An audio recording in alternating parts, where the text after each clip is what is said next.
Guys, we are live, man. Welcome back to the Conquerors crew. I have an unbelievably awesome guest here today, and she has a topic that many of us have struggled with over our lives, and most of us have gotten on top of it, as some of us haven't. And hey, that's a-okay because we're going to get into it. Jessi Hartnett is our guest today, and before we get into it, I always like to just set the stage about the Conquerors crew and tell people what it's about if it's your first time here. And so we have three pillars that we kind of live by, and that's kind of our mantra. And the first one is hope. And for us, hope stands for helping other people excel, right? And it's just kind of one of those acrostic things. And to me, it's kind of one of those weird, funny things in the universe that it's like if you don't have any hope and you can't even muster any, and you're just trying, but you just have a little bit of something, and maybe you just help the late, the old typical granny story with you help her just get her groceries in the car. When you do that you put that stuff out into the environment. And I think that it comes back to you. And so whatever you need, if you can find a little bit to muster and give it, I think it comes back that much more. And so that's kind of what we are about with hope here, is we really try to give away as much hope as we can. And so, that's one of them. And then we have grit. And for us, grit is grace, resiliency, integrity, and teachable. And for grace, right? For us, to me, it's grace like, hey, it's a lot easier to give other people grace than to give yourself grace. Most people are really hard on themselves. And so it's just kind of a little gentle reminder to say, hey, man, just ease up on yourself. Have a little grace with yourself, right? And then the resiliency. Well, a lot of people think like, oh, I either have it or I don't. Well, if you ask me, I think you can learn it just like you can learn anything else. But you don't want to. You're not gonna do an Ironman, right? Before you do a couple of Ks or a 5K or a 10K, right? And so it's little by little. And I think that some people just naturally have some resiliency, but I think you can also learn that too. And people say to me like, I had cancer 3 times, I could never do what you did. You know what? You just rise to the occasion. You really do, and you can. And then we have integrity. And to me, integrity and grace, I kind of have the same kind of idea about those. It's pretty easy to have integrity with others, going like, oh, hey, did you realize that you kind of messed that up, and this thing or that. But when you're looking, are you really being honest with yourself? Are you really, like, I had to get real honest with myself. If you don't change some things, you're not going to be here soon, buddy. And so, integrity, just have integrity with yourself, and teachable, right? Always remain teachable. I think we're always got to be teachable. And if you get a bit cocky and you get a bit arrogant, it's just about the time you get knocked off your high horse, isn't it? And then the last one is, well, hope, grit, and no quit. And I think that one just speaks for itself. So those are our 3 pillars. And I always kind of like to set the stage for people that haven't heard the show or that are new or anything. And that's it. So, hey, thank you for letting me get through that and setting the stage. And welcome to the Conquerors crew, Jessi. Tell us, how are you today? How's your week going? Just, what's happening? Well, thank you so much for starting off with those pillars. I think those ideas really resonate with me and my own experience with quitting smoking, and what we do with Honor Your Heart. They translate to any kind of struggle that we need to conquer. And so thanks for sharing that. And Awesome. I'm just, Yeah, sure. My pleasure. yeah. My pleasure. And I'm just happy to be here today and to have the chance to talk to you about what I've been through, the work that I do. Pretty good week. Been having a little bit of a struggle. I have a toddler. She got hurt pretty bad. Not too bad, but Okay. it's a first. So dealing with that, Oh, dealing okay. with watching your baby get hurt, it's hard. And but I'm always learning lessons. She's my biggest teacher. So Duh.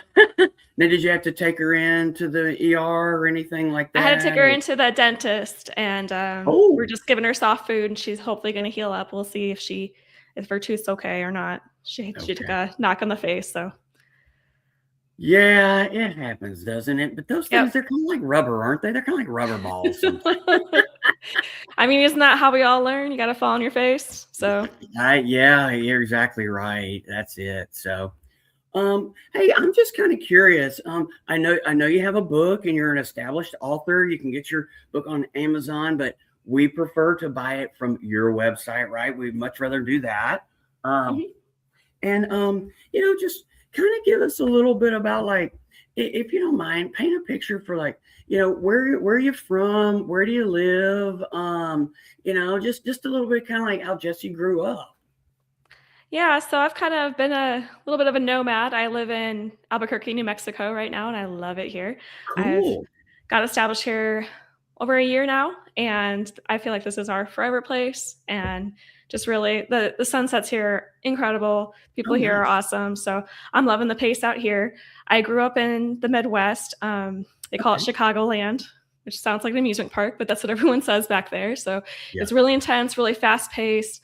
Um, some good things, some bad things about it, but I like it out here a lot more. And some in between. I lived in California. I went to school out there, Okay. and started my family out there. And yeah, just liking where I am now. And yeah, just kind of had different experiences. Grew up in a really small town and lived in the city for a while. And I kind of like where I'm at now. It's in between, best of both worlds. So Cool. Nice. Nice. Did maybe your husband's work or something take you to Albuquerque? That's just kind of a unique place to end up. yeah, yeah. He does interpreting and for sign Oh, okay. language. There's a deaf community out here. And so we were looking at places, and this one seemed closest to what we were used to in Southern California, also with affordability.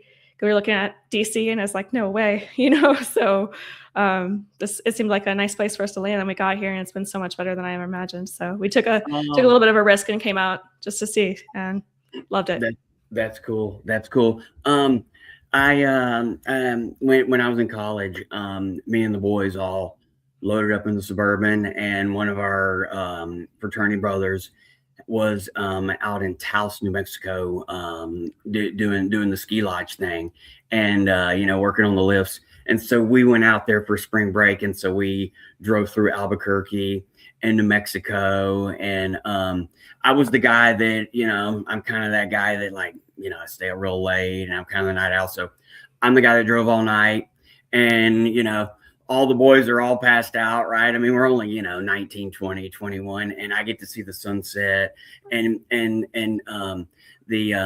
the geography and all the I don't know what exactly you call it, but the geology and the stones work, and it's awesome, man. It's such Yeah, a neat deal. Yeah. And so surreal to, kind of watch the sunset come up while I'm driving, yeah. um, that way, yeah, at that No, age. it's so special out here with the rocks, and so that's what my background was in, is I studied geology. I Oh, went to okay. school for science and pursued that Mhm. for a long time and have made a switch since. So, it's still a passion for me, but yeah, it was Cool. a tough career to crack into, so Yeah, yeah, yeah. Weirdly enough, I dated a girl seriously in college that her degree was geology, and there was like 5 or 6 people in the entire university of like 12,000 students that were in geology. wow. And she was like one of the 5 or 6. So yeah, but you know what? It's a very useful industry and career, and there's so much to do. I mean, my God, I mean, we're walking on geology, right? I mean, gee whiz. So Yep, yep. everything comes from the earth. I mean, so um now do you do anything with that now, or are you mainly kind of just into doing coaching people and doing that thing? Yeah, it's more of a hobby for me now. I definitely still love hanging around volcanoes, looking at Oh, cool. rocks.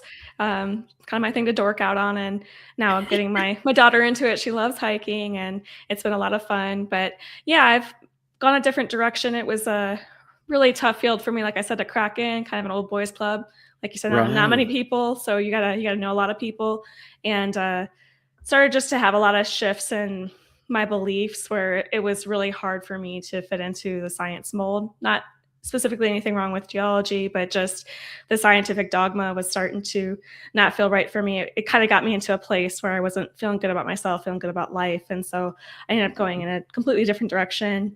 And Is that kind of related to like some of your spiritual perspectives, or like, are you a Christian, or you believe in the Bible, or I mean, like, I don't have any issue with any of that kind of stuff. I mean, I'm a Christian. I believe in God and the Bible, but I don't, I love everybody. So yeah. yeah, yeah. Yeah, I was pretty lost into atheism for a while, and nihilism, and just kind of felt like, oh, we're all a random accident. We have no unique purpose. We're not connected to anyone. Nothing really matters, and just kind of got caught into that world. That's part of why I started, partying so hard in college, why I couldn't stop after I graduated. And it really fueled my addiction, which was already kind of there, but it got a lot worse, and it got me in a really bad place with my mental health. So Okay. I kind of opened myself to spirituality. I had a experience that someone said I had a soul. We sang together, and it felt really, really different. And I was like, this feels good. Let me check this out. So I Cool. started opening myself a little bit more to that. And I don't follow any specific religion. I kind of took a little bit of everything, a little bit of buffet. I know that's not the best, but it's what works for me and feels right for me. Sure. And Sure. yeah, it's really Sure. changed the way I see myself, the value and gratitude I have for my life, and the way I treat myself, the way I treat others, and just changed my whole world, actually. That's cool. I picked that up from watching some of your videos and reading some of the excerpts and stuff, that you have a really lovely aura about you. Thank you. And I can see that you genuinely care for people, and the topic that you help people with, it's really, it's I can imagine it's tough. And in the field that I mean, I'm a cancer journey coach now, and oh my goodness, I mean, some days, man, it's tough, but Heavy, yeah. yeah, right, yeah, exactly. But the rewards Mhm. are awesome. So yeah, tell us a little bit about that. How did you, basically, what would you call yourself? Like, I know that you help people quit smoking, right? Yeah, so I'm a coach, and it's been a new journey for me, so I've been kind of wrestling with what that idea is. What is a coach? Like, I don't think I really fully understood it until I just had a coach recently myself, and it's very different from the modalities I'm familiar with. Had some experience in the Catholic Church with confessional, a priest. Had some interest maybe in therapy, but didn't feel quite comfortable with that. And I think a coach is a lot different because it's not like a guru that knows everything. It's somebody that can be down in the shit with you, that knows what it's like to go through it, and they're going along the journey with you. So it's not me coming up from on high with knowledge about people. It's about me sharing what worked for me, asking people questions to help them reconnect with themselves, and also learning from the experience. I feel like it's just, like I said, I am a spiritual person, so it feels like just divine connection where it's like I'm always paired with the right people that I can learn and grow from as well. And I just Right. think it's such a cool relationship that isn't like anything I'd had in my life before. And so I'm Yeah. just really enjoying um, walking this journey with people and just being in their corner, rooting for them, because it is very difficult work. Yeah. Yeah. I'm with you. And I are you familiar with John Maxwell? He's a very famous speaker, and he's written a lot of books. And I'm not. okay, no big deal. He's known in leadership and some stuff like that. And he has a couple of programs, and one of them, it's like, he doesn't call it coaching, he calls it mentoring. And Nice. it's like, and to me, that's kind of what you're describing, and kind of the way he calls it. It's like, hey, when I was in a situation like that, this is kind of how I did, and this is what worked for me, and this is what I kind of did, and I kind of stepped in it, and like, take those things, and you, and I'm not going to tell you how to do you, Yes. and take those bits and pieces and use them, don't make those don't fall in those pitfalls that I did. Don't step in it like I did, and use it and craft it to what works for you. And I found that coaching, if you will, doing it like that works so much better. And just human nature, people just do so much better with like committing to a goal or whatever, if they thought of it right. It's like Yeah. Yeah. if you tell them you got to do it, they don't want to do it. But it was like, if I came up with it, it's a great idea, right? Yep. And so, Yeah. You don't want to rob people of their insights. yeah, right. And that's one of the things that's actually been challenging for me, because it's like I can see them. I'm like, Yes. oh, they're just standing there. Or they're standing there on the diving board, and I just want to say, you just gotta jump. You just gotta jump. But they gotta jump when they're ready, Right. and you have to encourage them and be there for them and support them. And when they're ready to jump, they'll jump, right? And if you push them to jump, the timing's off. It doesn't feel right, right? So I feel like that that you're learning that, and I feel like we always kind of keep learning that. Yeah, Yeah, I think it's a lot easier to see from the outside. The way I've heard it put is, it's easier to read the ingredients from the outside of the bottle. yeah, So it's you see recognize these things, but it's not meaningful unless the person recognizes it themselves. And so that's what a coach does. They have questions that will help you come to your own insights, find your own solutions, and follow your own intuition. Because, like you said, no one knows what's best for you better than you. yeah, And so that's been really unique, is to see people come into their own, do things totally different than I would do it, but it's the right way for them. And so it's just been a magical experience. yeah. That's cool. That's cool. Um, so so I'm kind of gathering, right, that in college that you said you kind of partied and you had fun, and is that where you picked up smoking and being a smoker? Is that kind of a safe assumption? And that's where it became a habit, so to speak. I actually started smoking very young. I smoked at 13 is when I picked it up, and I pretty much went like diving into it. I was like probably hooked within a couple of weeks of trying my first one. And so yeah, I smoked, finishing middle school, all through high school, and then into college. Um, yeah, about the same, really. Probably more in college. You have more time. You're not in school for 8 hours trying to get one in the bathroom. So you can do what you want more. And yeah, continued out of college, and almost to, it's been about 5 years now. So yeah, so I smoked for 15 years. It was Wow. at a point where I had smoked half my life, but now I've gone past that point, so that's exciting. It's like, Yeah, that's okay, cool. That's cool. I've That's yeah. more than half my life I haven't smoked, so that's a nice feeling. Yeah, that's neat. My dad, man, my dad is a rock star to me. I mean, the guy has won awards with business and sales and all sorts of stuff, and there's nothing that I've never seen that he can't do, but there was one thing that had a hold of him, Yeah, and it was smoking. yeah, And he smoked for probably, gosh, man, I would say 40 years. And he tried to quit, and he tried, and he would quit, and he did the straws, or he did the gum, or he did the patch, or he did this, or he did that, or he went to hypnosis or whatever. And he could stop for a while, and then he'd start back. And something would happen, and it would trigger him, mhm, and it was an open conversation that it got to be where he didn't like it, right? He wasn't happy that he did it, but he was hooked on it. And my mom didn't like it, and gosh, you know what? I can even remember it even as a kid. I grew up in the late 70s, 80s, and you smoked in the house, you smoked in the mhm, car. I mean, yep, you smoked on the plane, you smoked at dinner, right? And it always it made me sick. yeah, I just couldn't even smell secondhand smoke. It'd make me sick. And it just is what it just was. It kind of was what it was. And he finally kind of got himself to where, the vape thing came out and he was doing the vaping.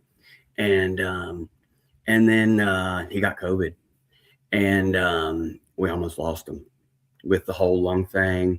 That's And scary. yeah, it was really wild. And I'm not going to go into all that, but he had to sleep sitting up for like 6-8 weeks, and he was on like oxygen, where like he was on, the tube. And I mean, like, the tube was like 50 or 60 yards long, and he was on that in the house, right? And I got it right after him. And so, oh man, and my mom kind of got it, and we all kind of had it at the same time, but he had it the worst. And you know what, after that he was like, I'm done.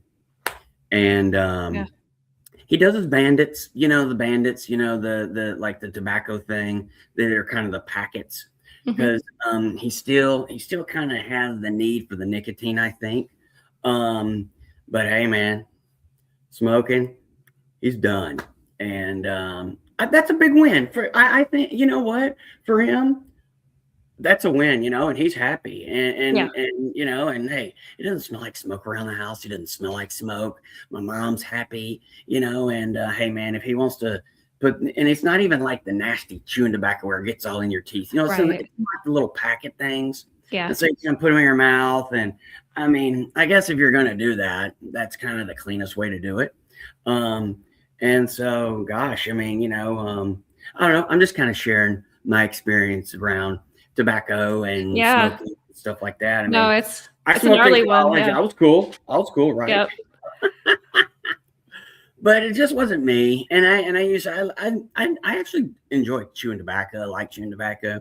I'm from the South, us guys, we like to dip skull and do that thing. And but it just never was really a permanent big thing for me. So but I'll tell you what, I do remember in college, like, I had to work at it to stop, with the habit. And there's so many pieces and parts to it, right? You want to share some of that?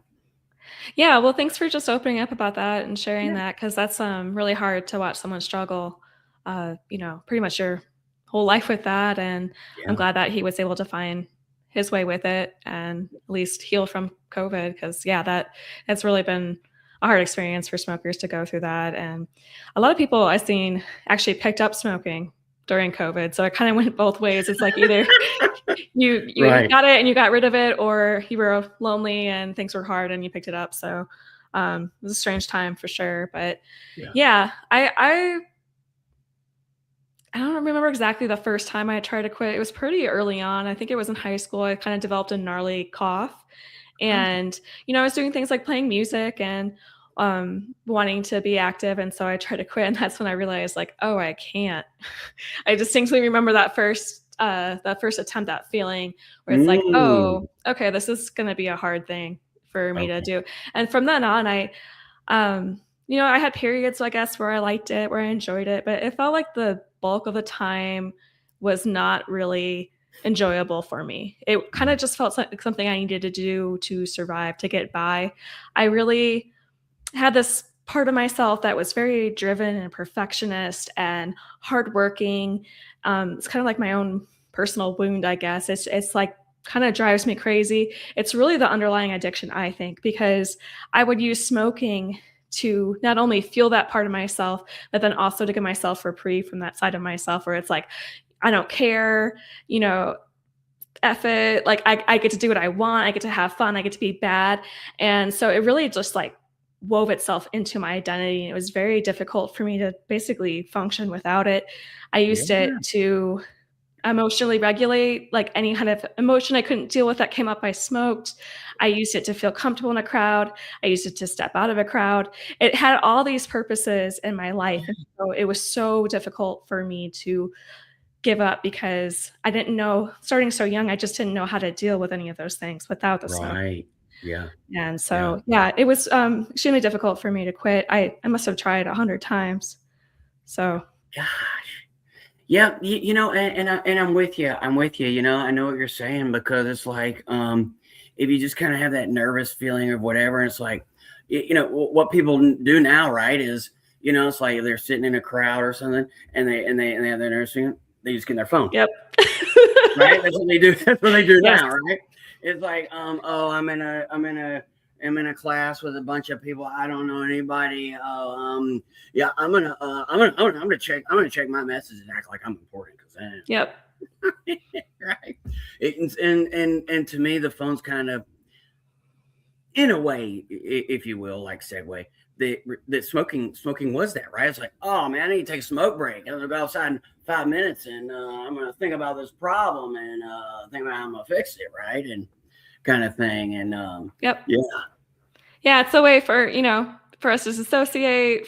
I've been working on this too with clients, is that it's kind of funny because smoking can provide like a meditative state, a way to like take a deep breath and calm ourselves. And so it's really nice because we can find all those things that we turn to smoking for in other ways once we recognize what it is and can take away from it. It's the compulsion. I'm sure you know this with the phone. Everyone experiences this, where you have to be aware of it. Sometimes I'm looking at my phone, I'm like, I don't even know what I'm looking for. I've forgotten what I pulled this phone out for. It really takes a lot of mindfulness and intention. And so that's how I was able to finally quit. That was part of the puzzle piece, was actually giving it attention, because when we're in that routine, it's just so automatic that it really takes breaking it up and being like, what am I looking for here? Am I getting it? And can I get it in other ways? Right.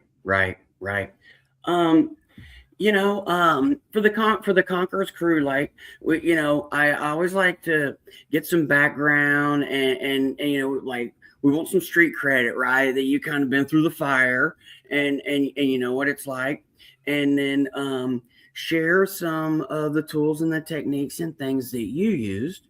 So if somebody listens, that they can use them for themselves, and I know that you're going to do that.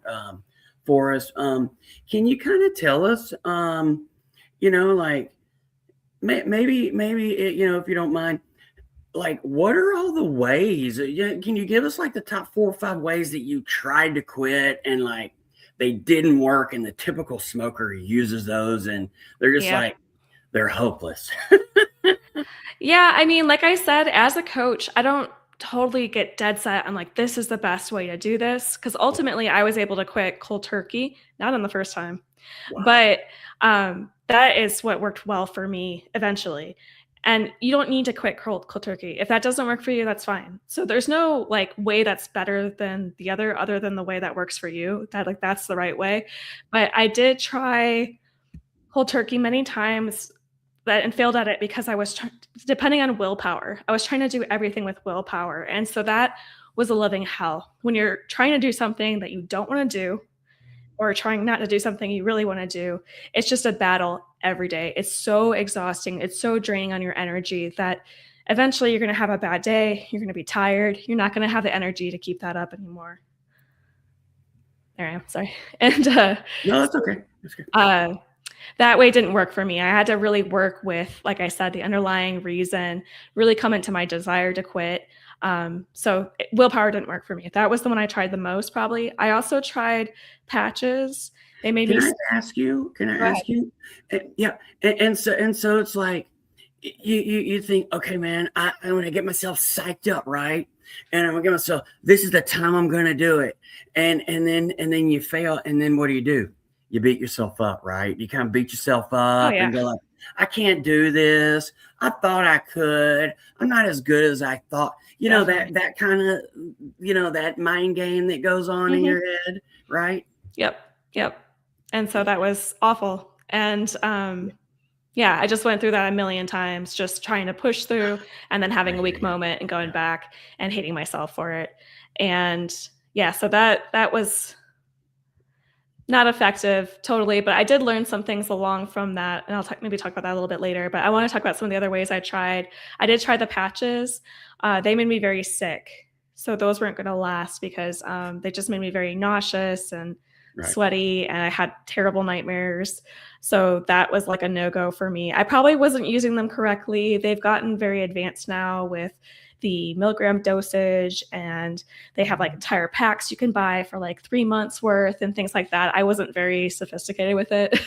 I just bought a box and threw it on. So I wasn't very well thought out or intentional with it. So it didn't really work for me. What do you think? Do you think you just kind of like overloaded yourself on nicotine that made you kind of sick? Do you think they do have symptoms?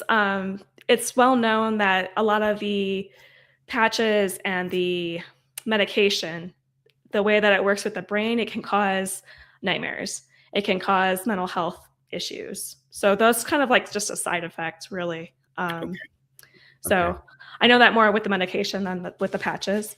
But yeah, I probably used the wrong dosage. I didn't know what I was doing. I was like 18. So, fair enough. Yeah, I wasn't really that bright that time, just trying it out. And trying to think of other methods that I used. Did you ever use the straws? My dad used straws, and he used nicotine gum some, and he tried. I did try the gum, chewing tobacco, and it tasted terrible. I just tried one piece and was like, no, I'm not doing that, because I could never have the mouth thing. I like the smoking motion in and out, because I tried chew as well, like you mentioned chew, and I threw up from that immediately. Like I didn't really like too much in my mouth with that. So the smoke, but the actual texture and stuff, I never really dug that. So yeah. And then I never tried the hypnotherapy. That terrified me. I don't trust someone else with my mind. So I was never comfortable with that. Never tried it. I did do some acupuncture later, and that was helpful. I didn't actually use it to try to quit smoking. I used it after I'd quit, and that was kind of a nice thing. I know that's worked for some people. Yeah. Cool. So I tried a little bit of everything, but mostly willpower and cold turkey. So I just kind of ran into that wall 100 times over. Right. And you just kind of get to the point where it's like, you know what, I'm just done. And you kind of, I had some, unfortunately, my cancer stuff, I had some medical mismanagement of some of the medication, and I went through like some severe withdrawal stuff, and it was really rough. Like the hot and cold sweats, mental health issues. It was a whole deal. Did you went through some of that crap, that you just kind of grit your teeth and bite down on leather, and you just kind of get through it, huh? Yeah. So that's when I was doing all those attempts to quit. That's what I would go through, is those gambit of symptoms that people have, things like headaches, feeling very weak, feeling dizzy, being very irritable, not even being able to use the bathrooms is a horrible one. And I did that so many times that I got I got very familiar with those symptoms, though. So I would go through those, like, I don't know, every couple months when I decided I wanted to try to quit. And so I got very good at those symptoms, and those only last, depending on, the person and everything, the intense part of that mostly lasts 3 days. By 3 weeks, that's done. And then it's just a mind game. So I actually had a very big change that influenced me to seriously consider quitting. I developed gum disease, and they were talking about removing my teeth. I had surgeries on my mouth where I had, they were like doing stitches and gum grafts and taking platelets and sticking them in my mouth and doing all these crazy things. And every time they're like, you got to quit smoking. You got to quit smoking. I'm like, okay, I got to quit smoking. And so I was trying harder than I'd ever tried before. And I was making it like months at times, like, 3 months, 4 months. And I would always go back to smoking because of the mental game. Because at that point, there's no nicotine. So I really started to realize that this is more of a mental, emotional thing for me than the actual physical addiction, because I've been taught that. Do you think that the smoking companies influence that they market that, they advertise that, and I heard a short, clip earlier when I was kind of trying to prepare for this, and a lady was saying, the smoking companies tell you that it's hard to quit. It's too hard to quit because they want you to have that in your mind that it's too hard. Right? Yeah. Because they want you.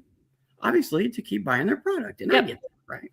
And so I They don't put blame that you. Surgeon General's label on, and it actually made people smoke more or longer, or make it harder for people to quit, because there's that mentality of the addict where it's like, I'm helpless to this thing. Like, and a saying that's very popular, I was just about to mention, is quitting smoking is worse than quitting heroin. I've heard Right. many times. Right. And I Yeah. mean, do you think that that's really true? I mean, is there any like scientific evidence that that's true that you have seen, or do you just think that's just kind of I've what kind of, like I society said, wants I've us kind to of think? moved away from the science part of it, but just I don't like to compare addictions either, because it's all a struggle. So I don't like to say like, oh, this one's worse than that one. Fair enough. That comes up a lot with smoking pot. I was also addicted to pot. I know what that's like. I help people with that, but Right. Yeah. it Yeah. it isn't that bad. It's something that you can do, and people can quit heroin. So even saying that, it's like, hey, it can be done. Lots of people have done it, and it's going to be the best thing for you. But I do think that they market it as addictive now, and that's actually kind of backfired to what we thought it would be. That, oh, people would stay away from it and not try it if they know it's addictive. But Mm. what really happens is people get caught into the trap that they can never get out, and Yeah. that's done in many ways. One of them is the addict gene. That can be really disheartening if you've had addiction, it passed on through the family. You kind Oh, of feel like, oh, I'm just built this way. This is who I am. yeah. I'm just gonna Yep, accept. I'm just yep, gonna accept from mom and dad, right? yep. Family tradition. This is Yeah. what I'm given. There's nothing I can do with this. So that I Right. definitely fell for all those kind of things, that I thought like, hey, I'm just gonna die a smoker. You Can know? I ask you, when someone has that kind of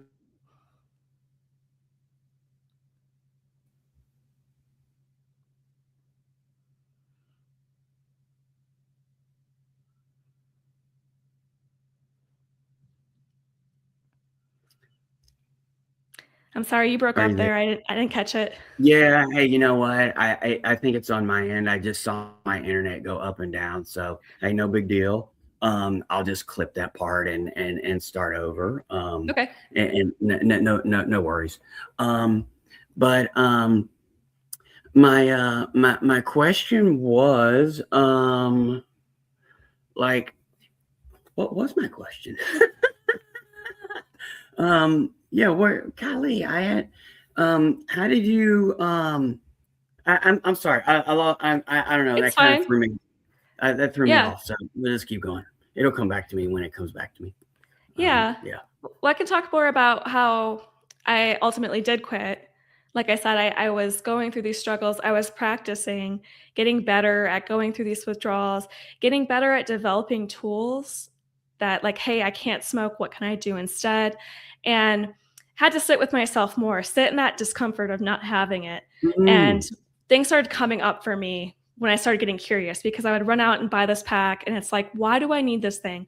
What am I trying to get out of this? What is this doing for me? And I could really start to listen to my self-talk. And so that was a huge motivator. We talked about, falling back, a relapse, if you call it that, how it feels so terrible and we can really be harsh on ourselves. But what I noticed was that I was having that critical inner voice before I would buy it. And that's actually what was driving the bulk of the habit, was that I didn't like myself. I didn't know how to sit with myself. And whenever I started to go to that dark place of self hatred, of self abuse, the smoking was a way for me to deal with that. And so that was like the root of it. And like I said, also this kind of workaholic drive, this perfectionist thing. So I started working with those parts of myself to do more of the inner work and to find more compassion, more self love, and or self love at all, because it was such a foreign concept to me. It was very, very difficult for me to go there. right. That's Right. ultimately how I was able to change the underlying drive to smoke, was by dealing with a lot of the emotional suppression that I've been doing for years. Right. And I know I mean, I didn't want to go down this road, but some of that comes from your childhood and Always. Yeah, so always. I know it always goes back to that. And like, so I don't want to like, I don't want you to like go down that road and open Pandora's box if you don't want to, but like that was an influence of learning to like yourself again. Right. Yeah, so I really like to work with ancient myths. I think that we have so much to learn from them. They're timeless Yeah. truths. And part of the mythic idea is that every person is wounded in childhood, that we somehow find the right family to hurt us in the right way, to really just like get us. And it Yeah. happens to everyone. And it's been very difficult as a parent now to want to avoid that it's impossible. No matter how much we try, we're always going to parent from our wounds and wound our kid in some way because they're different people than us and we don't know what they need and we can't always meet it. Right. And so I just think that's like part of being human. And that's, it's inevitable and we all kind of handle that differently, I think. So this was my Well, way and to we're not cope with it. perfect. Yeah. We're just, parenting, no one's perfect. Parents aren't parent. It's like doctors. They are practicing medicine, Right. right? Yeah. Right. I mean, they're practicing because they're just trying to do their best. And so I don't try to get hung up on, diagnosis and prognosis and whatever. It's like, let's work together as a team, Yep. kind of thing. And yeah, I'm with you. I'm with you. What I was going to ask you is, when people kind of have that idea of like, oh, I've inherited it and it's just going to be me. How do you kind of talk to people, through that and kind of try to, steer their mindset towards a different angle? Because it's hard to just tell them like, you're thinking about this the wrong way. You can't do that. It doesn't work, right? You Yeah. kind of have to do the coaching, coaxing thing, if you will. Well, part of the thing that I do is I don't try to convince people that don't want to quit that they should quit because I know how much that sucks. If you don't want to quit, if you're in a good place with it or you enjoy it or you just, resigned yourself to it, whatever it is, that's fine. So most of the people I work with have a desire and I amplify that desire. That's what we focus on. And that's what Cool. can really fuel the motivation to overcome any difficulty. And people have many. People don't Yeah, really smoke because they're in a great place, so all of us have these kind of struggles that we're trying to work through, we're trying to understand. And so absolutely. I think it really comes down to using the self-talk as a tool. What's going on with the self-talk and how can we change it? And reconnecting with the intuition, where we don't have to listen to the mom and dad in our head. We can connect to a deeper part of ourselves that knows what's best for us. Because as much as mom and dad were trying, they didn't know what was best for us. How could they? They're not us. We know what's best for us. And so that's why I try to guide people to find that intuition. And that intuition is almost as always saying, you can do this, quit smoking, this is the right thing. So I Right. tap into more of that side rather than, Cool. I understand that it's difficult to overcome those patterns, but Yeah. it can be done, and it's so empowering not only for you, but for everyone around you. We don't know who we're gonna affect in what way. I've helped people quit my life that I thought would never quit just by me doing it, and so, Yeah. yeah, it's Yeah. really can be we step Yeah. into our own power, and we connect with on the relationship with So ourselves. so many of the things that you said, like they just make good, common, practical sense, right? Um, and I had a roommate. I lived overseas. I lived in New Zealand for like 17 or 18 Oh, years, and cool. my health issue. I mean, I loved it, man. I mean, I'm international. That was my thing. I loved that was fun. But I got cancer and 2 or 3 times, and I came home, and hey, we're in a new part of life, and hey, I had a good time when I had a good time, and I'm having a good time now. So I'm not gonna be upset about that. But I had a roommate, and he was a big drinker. Mhm. Right? He was gonna drink if he freaking got a good deal at work. He was gonna drink if he had a bad day at work. He was gonna have a drink if he was sad. He was going to have a drink if it was his birthday. He was going to have a drink if he missed his mama or what. I mean, it didn't I mean, matter, right? And he'd get on these kicks and he'd go like, you know what? I'm not going to the pub. I'm not going to the pub this week. I'm like, okay. So, I have my own business. I worked a lot. So, I come home 7, 8 o'clock, 9 o'clock, 10 o'clock at night. I was a whole workaholic. It's a whole nother thing we could have a whole hours and hours on, right? But yep. anyways, Definitely. Yeah. And he'd be laying on the couch watching TV, flipping channels, bored out of his mind, right? And then on Tuesday, same thing. On Wednesday, guess where he'd be? Back at the pub. At the pub, man. Yep. And we would talk about this every time. And I'm like, bud, you have to replace it. Watching TV is good for a little bit, but you have to take all those hours that you're spending and you have to replace them with something. Because if you don't, it's just gonna that little magnet is just gonna steer you right back, and you won't even know. And you'll just like get in your car and you'll automatically just drive down there and you don't even know that you did that, right? Yep. Or you just start walking and you'll just walk right down there, buddy. Reflex. Yep. Yeah. Yeah. And he couldn't get a hold of it.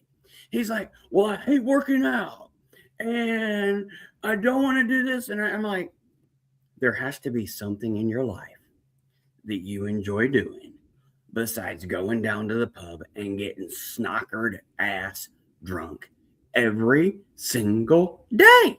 Mm-hmm. Because, like, you know, you just get ripped to smithereens, right?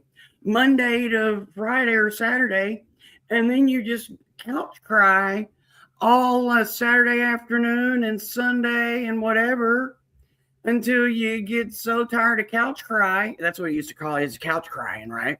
He'd lay on the couch, he'd flip the channels, he'd order takeaway, and he'd just moan and whine and be hungover until he got so sick of that he'd get his big boy self up and he'd go back down to the pub.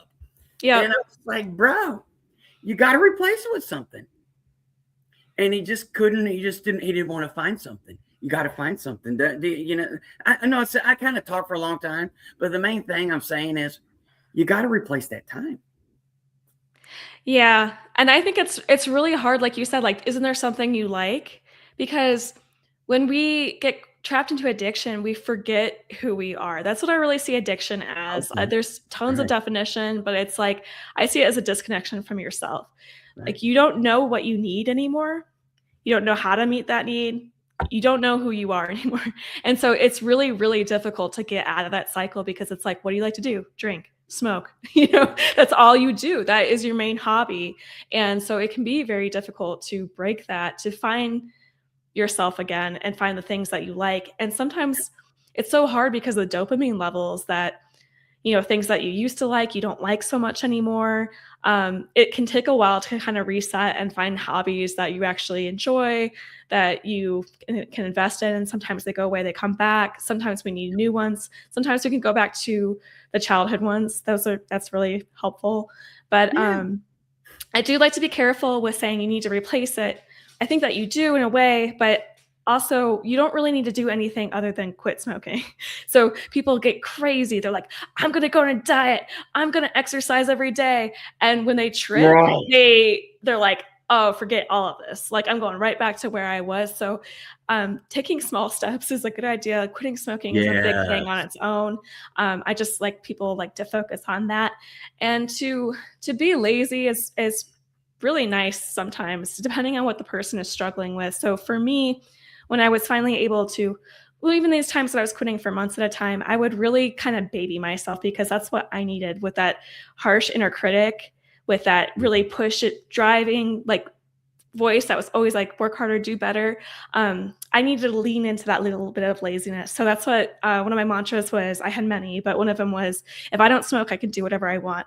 So I allowed myself to get takeout and sleep in and watch movies and say no if I didn't want to go out, or to go out if I felt like it, go to the movies with friends, like whatever I wanted to do, I did that. And so that was one tool that worked for me. But cool. That's cool. Yeah, so you had some time to say, you know what, I've earned this, and I'm just gonna for lack of a better term, I'm just gonna have a bit of a gluttonous whatever. I needed to. Yeah.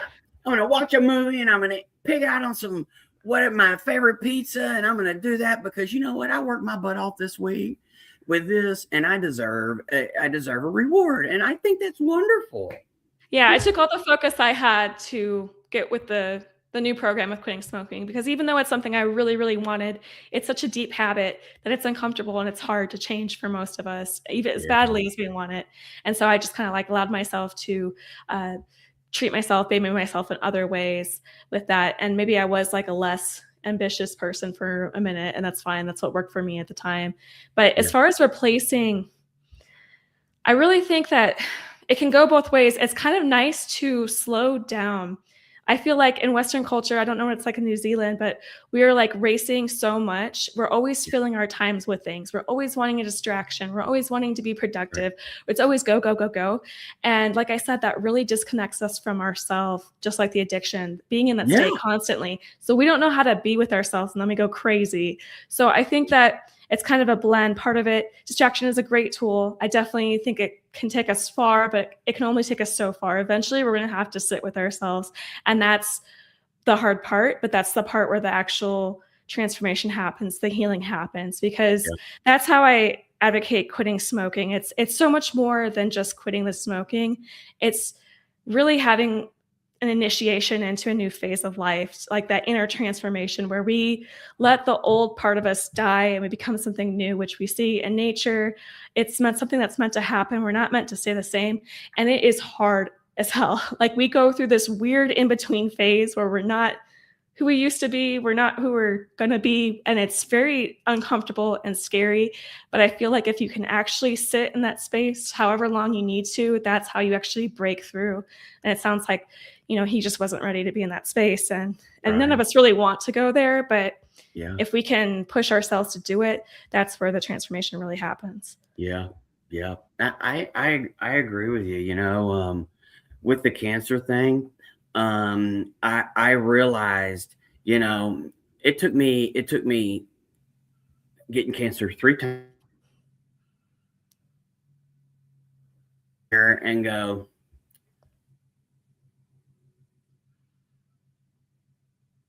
you know, and I mean, what a freaking knucklehead, you know, and and I did, and I mean, I went big, right? I went big, and it's what worked for me, Yep. right? So I changed my diet, and I mean, like the diet was like either you're gonna eat crap or you're not, and the exercise thing, I could barely really exercise. I was really broken and Yeah. everything with my leg, and I'm handicapped from the hip and all that rubbish. But I did what I could, right? Hmm. But this is what took all the work, and the spiritual reconnection. I had to reconnect spiritually with for me it's God is kind of my guide and my inner conscience, and for whatever you want to call that or be that the universe, or I don't care, but I believe that we all have what you're talking about. Like, you're not listening to mom, you're not listening to dad, you're listening to that inner being, Yeah. and and that's what I had to do. And I had to everything. I had to lose everything, right? And get down to where I had no distractions. It was COVID. I was on no speaking terms that I lived with them for over a year. I did not speak to them. And so and we were locked down. You couldn't talk to anyone. My parents couldn't come because obviously the passport things and the COVID, and like the only place I could go was the hospital to get treatment, and I could go to my factory, thank God, to make food for the supermarkets. And I spent a lot of time alone, and I had to face the things that I had been running from Yeah. forever. Yeah. And you know what? It sucked. And it was miserable, and you know what? It took me about 9 months. It really did, and I had to rebuild my brain, and I did it with music. Like, if I found a song that resonated with me, that had a theme or a chorus that was like, like there's a song that's around that you probably heard, like, "You're unstoppable today, da, da." Yeah. I mean, like, if that hit me, man, I would do that. Or if I found a self-help something on YouTube or, like Tony Robbins. I mean, goodness gracious, I mean, anything, right? And I had to rewire all that to think like, you can beat this cancer, you can do this, but you actually need to improve you, boy. Mhm. You need to learn how to like you, man. And I don't think I would have beaten cancer if I couldn't have done that. I had to kind of learn how to like myself again. And I Yeah. didn't. And I didn't. It was hard. It was really hard. And I had to learn how to accept the fact that, I mean, I am like so super perfectionistic that it's not even reasonable, that it's unattainable. It's not even possible. And I do this to myself and I set myself up and then I'm disappointed. And then I just beat on myself, right? And it's like, you sit with yourself long enough, right? When you got nobody to talk to, Mhm.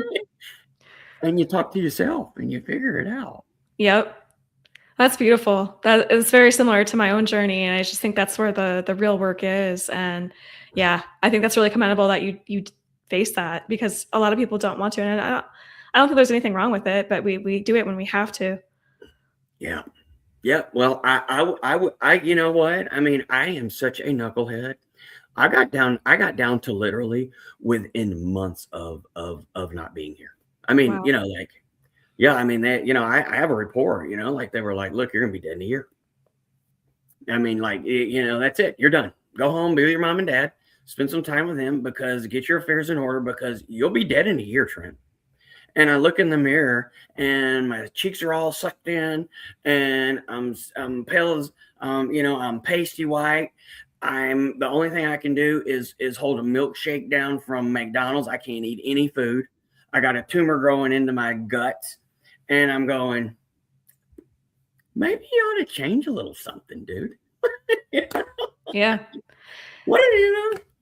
And did you feel that call from your intuition just like, "No, I'm not ready. I'm not ready to go. That's not happening." You get Right. that Yeah, fire going where you actually wanna fight for yourself. that's right. And you know what? And you know what? It's really sad, but my brother's best friend passed away from cancer at 38 a few months before I got cancer, and he left his wife and kids so sad. Mhm. And then I had a really good friend in New Zealand have a business deal gone wrong, and he just kind of flipped out and he took his life. And watching the parents have to deal with their child and bury their child and do all that, and I just was like, I don't even care about me anymore. I mean, like I was like having conversations with my parents, like, hey, when I'm dead, just you ship me home in a box. I'll organize it. I'm not coming home. I'm not bankrupting the family. I can't get insurance. I know we're going to spend all the money we have. I'm going to die anyways. You're going to be broke and sad. I'm very practical. Just be sad, okay? And, like it got really bad like that. And, man, I really had to come to the end of myself. And, man, I mean, I'm telling you, strong-willed and just stubborn and a knucklehead. And you know what? Like, if I'm kind of like, if I can do that, I feel like almost anybody can because, dude, I am so strong-willed. But you know what? I was able to turn that strong will Right. into going like, you know what? I made a promise to mom and dad that I'm going to be here for them and that we're going to do this properly and that I'm going to watch them pass away instead of the wrong way around. And I made a promise. And I'm like, I keep my promises, man. Like I don't know. I just kind of have that feeling. And so it wasn't even about me. It was about I made a promise to mom and dad because they were so sad. They were like, our kid's gonna die and we don't know what to do. And I saw my friends' parents do that, and I'm like, I can't do that to my folks. And Mhm. so you know what? It became not about me, it became about someone else, and that was the motivation that actually changed me. And in the process of that, it actually changed me to be a better man. Yeah.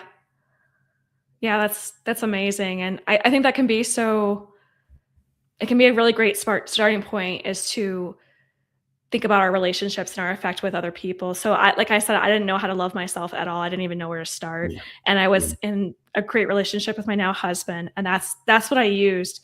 I'm like, if I could just treat myself, if I could see myself the way that he sees me and treats me, like to have that example, to have that love can be a motivator. It can go either way. You know, if you're alone, you start right. loving yourself, you start attracting the right people. But if you have those people around, they can inspire you to care for yourself and to grow. And I just want to I touch think on, that's such a great way that you just kind of explain that. yeah. That you know, that the way that your husband loves you, if you could love yourself that way. And for me, it's kind of like, you know, if you're spiritual, the way that the universe loves you or God loves you or whatever.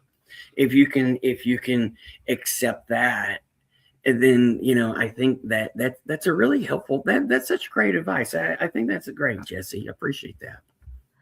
Yeah, I also think it's really interesting, this relationship with death, like you were talking about with the cancer.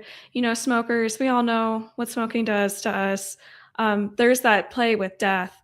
And sometimes when we face that physical threat or we're playing with that idea, that pain, that death relationship, like I said, that's what allows us to let the parts of us die. The parts that are outlived their use. If they were useful, they probably were at some point. That's why we took that on. But we're meant to grow and change as human beings. We are not meant to be the same person from zero to start here. We have to let parts of ourselves go. Right. And traditionally, like in mythic terms or in old societies, they would have initiations, and not just from childhood to adulthood, but many phases of initiation throughout life. One of them is the elder phase, when you become an elder. I went through one myself into motherhood. That's definitely the old you's dead. You know what I mean?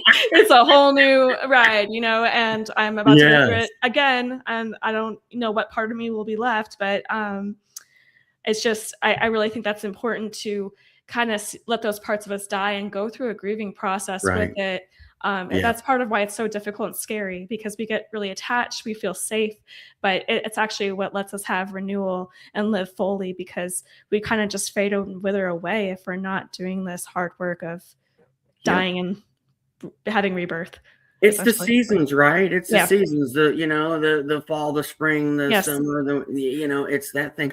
Do you know? You know, I've seen this on like, I got a little Aussie doodle, and she loves to watch Animal Planet. Okay, she'll sit in the chair with me and watch Animal Planet.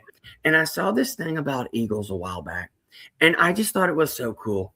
You know, when an eagle gets to be about 40, their beak gets all like it gets dull, and their claws get dull, and they actually have to pull out their claws, and they have to like beat their beak in some way and crush their beak off at like the age of 40, and it grows a new one. Wow. And it's a point in life where they say it's kind of like, to me it reminded me of like a midlife crisis, Yeah. you know. And it's like, it's at that point that the ego decides, I'm going to go through this rebirth, and it's going to be horrible and terrible, but I'm going to do this, and then I'm going to live another 30 years or whatever, or whatever, or I'm not. And you know what?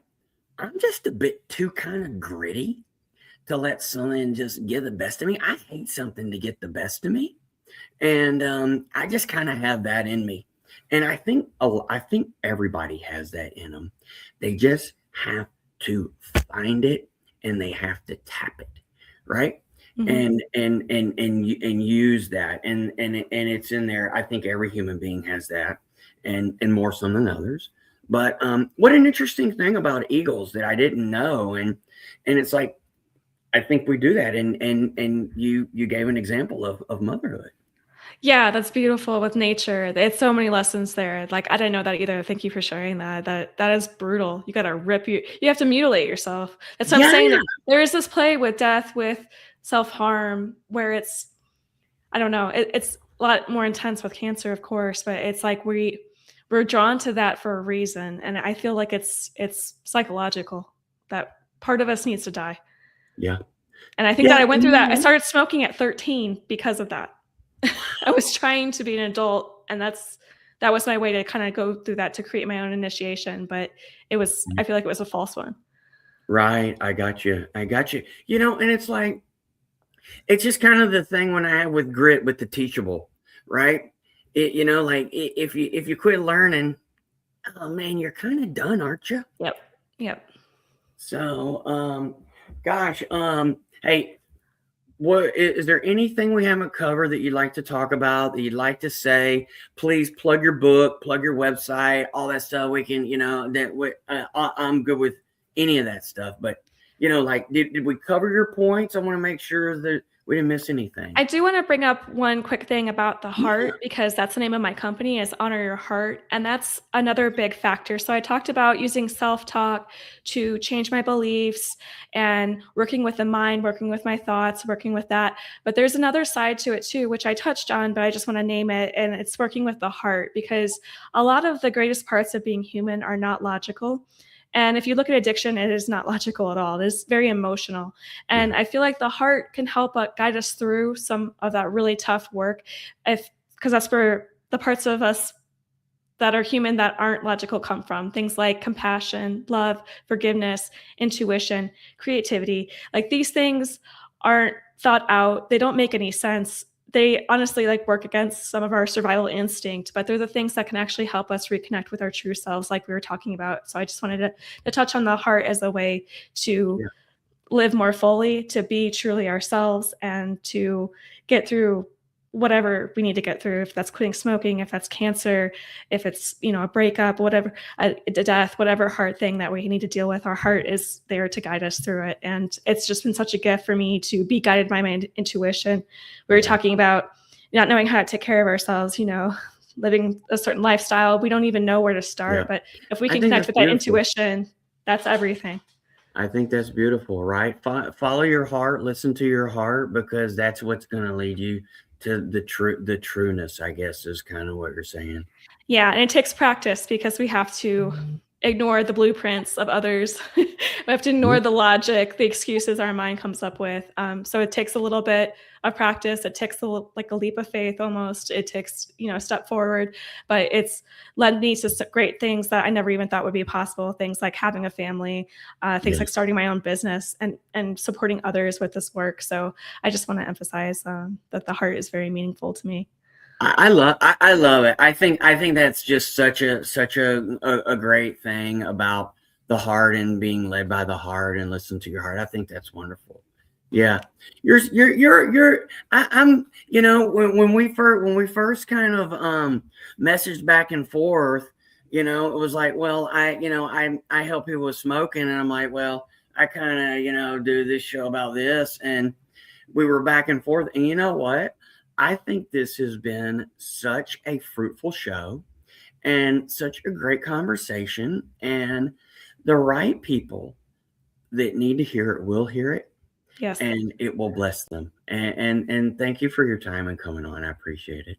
Thank you so much for having me. And I see a huge crossover with the struggle of cancer, with the struggle of addiction and smoking. We all know, like I said, that connection there, and just the resilience and wisdom that we develop from going through this. It's something that seems hard and regret. We can go into victim mode, or it's something that we can really learn from and share with others. And I just appreciate the connection with you.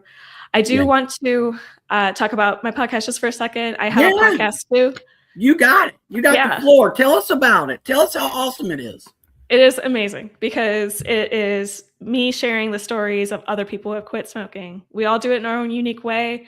We all have our own unique wisdom that we learn, something that we can share. And you never know what's going to hit you in the right place. So I love sharing these stories. It's all former smokers, and you can listen on any major podcast platform. It's You Can Quit Smoking. Cool. Now, do you have a certain day, a certain time? Yes, Tuesdays. Okay. Tell us the day. Tell us the time. Tell us the name of the podcast again. So it comes out on Tuesdays at 6 a.m. I don't do it live. It's audio only, and it's called You Can Quit Smoking, because that's what I want you to take away from the show is all these people have done it and you can do it too. Cool. That's awesome. That's awesome. And tell us how, like, how can we get your book? How. So you can check out my website. It's called honoryourheart.net. And I have some free resources on there, like my podcast. I have a mini course for cravings, and I also have my book on there. And I do personal coaching. So if you'd like to work one-on-one with me, you can apply there, and we'll see if we're a fit and get going. It's a 3-month program, and like I said, it's really my soul's passion. So Cool. It is. I'm the same way. And hey, please, guys, like, I am like, I'll put all your stuff on the website, and guys, please get in touch with Jessi if you think that she's a fit, and talk with her and check it out. If it works, it works. If it doesn't, it's okay. yeah, Because hey, not everybody. That's why they have 31 flavors of Baskin Robbins, exactly. right? Yeah. Well, hey, I'm gonna take us out if we're good, and if you don't mind, just stick around for 1 minute after I end the stream. Sure thing. So hey. God bless you all. Godspeed, and never forget, grit, don't quit. We are out.